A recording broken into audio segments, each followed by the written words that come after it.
the third book, and since I had already read the fourth at the time, where Harry, it was established that Sirius was Harry's godfather and all that. The premise of the Azkaban book starts with Sirius Black as a murderer. So it's like, oh, this book should be fun. Yeah. You're like, how do we get from there to there? Mic check. Novi, please, this is not a podcast. I want to get train from Moscow to Novi, Vladivostok. please, this is It took not me a 7 podcast. days. Wait, it's not? I knew nothing about when I picked the fourth book. I knew nothing about, like, I didn't know there were 3 books preceding this and that they were supposed to be in order, and it's like a continuing story. I just thought it's like Harry Potter is a character and the books are independent of each other. I had no idea what it was. I just picked up and started reading, and then I got, like, obviously the fourth book is pretty good and I enjoyed it a lot. First chapter. I hate the first chapter. I always skip it. If Oh, I yeah. started with the book, I probably would not have got into it at all because I wouldn't have made it past the first chapter.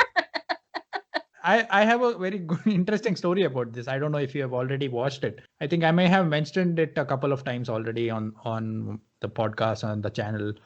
Because when I started with the fourth book, that's exactly like the way you said it. The same thing happened. I started reading it and I had no idea what's going on, because there's an old man, there's a building, and then somebody is talking to somebody, but this is not making any sense. And they're talking about a boy, and I have no idea who this boy is. And I'm like, the book says Harry Potter. Where is Harry Potter in this book? That was my initial reaction. And yeah, I almost gave up. But then my sister, who's elder to me, she reads much faster, so she had already finished the book, and she was the one who be like, read it, just keep, like, don't give up, just keep reading, and then you'll find it interesting. And then I was like, yeah, fine. And I genuinely enjoyed it, and it was one of the, like, the biggest book I had ever read at the time. I think I was like, what, 11 or 12 years of age, and I was proud of myself for reading a 600-page book.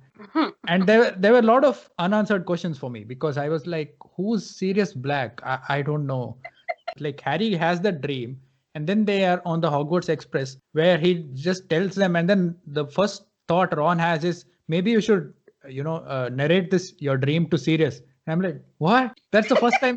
Who's this guy? I know his parents are dead and his friends are here. So, and he lives with his aunt. So I don't know who Sirius is. So there are a lot of such unanswered questions. And I think they also mention Lupin in passing as well. So both Sirius and Lupin, I had no idea. And after the fourth book, I read the first book. And even then there was no Sirius and Lupin. And then I read the second book.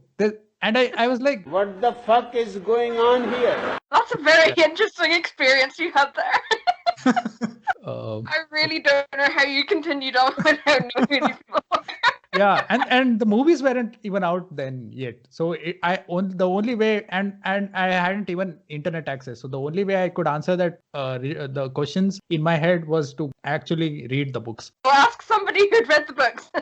Yeah, nobody else had. One other memory, which I know just now, I just remembered. I had gone to a summer camp. I think I was 12 or 13 by this time. And it was about 8 p.m. or 8:30 p.m. would be the lights out. But none of us wanted to sleep because, yeah, we are at a summer camp. Did you say 8? Yeah. Oh, that's early. Yeah. Because we have to wake up at 4 a.m. and do yoga or something like that. Anyway, so what we would do is, like, we would narrate stories to each other in the dark. And there was this one guy who had read Harry Potter. And by that time I had read the fourth book and the first book, but I had not read the second and the third at the time. So I was already obsessed with Harry Potter, but I didn't know the rest of the story. All day I would just keep waiting for it to become 8 p.m. so that it'd be dark, and I would go back to this. Just tell me the rest of the story. I remember this guy telling me the story about the Chamber of Secrets, the last scene, yeah, when Tom Riddle writes that stuff on the wall, like not on the wall, in the air. He writes Tom Marvel or Riddle and he flips it and it becomes I am Lord Voldemort. My mind was so blown. Oh my god, J.K. Rowling is a genius. How did she come up with this? My 12-year-old brain just went, it's just too much for me. Genius level 5,000. Some little anagram. Exactly. Your mind is blown. Wow. Really I had never, up until before I got into Harry Potter, my reading books for me was Goosebumps. I don't know if you have read Goosebumps. I love Yeah, and they were okay. I prefer But- the TV series, to be honest. Yeah, I haven't watched the TV series. I've only read the books. So for me, to go from there to Harry Potter, which was like a slightly bigger, like deeper, like a plot and everything. So yeah, I was so impressed by J.K. Rowling's skill. You've just been given spoilers. Spoiler Yeah. alert. Yeah, that's okay. There's still that Sirius and Lupin thing. As long as that wasn't answered, that was okay with me. Well, I thought that would have been your main question to ask. Like, who are these people? Why didn't you start there? Or maybe that friend had only read the Chamber of Secrets or something. I don't know. But somehow that question was never answered till I read the third book.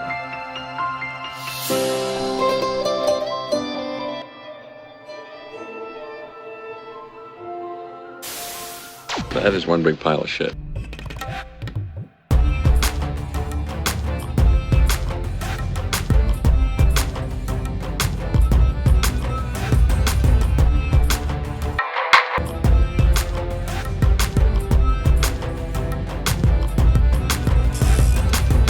It's actually Ginny who likes Michael, but then Kelly does too. No, I don't. I think Kelly is jealous because Michael chose Ginny. Michael is Ravenclaw and Kelly is Ravenclaw, but then Ginny is not. I know, I'm not actually Ravenclaw. We'll ignore that.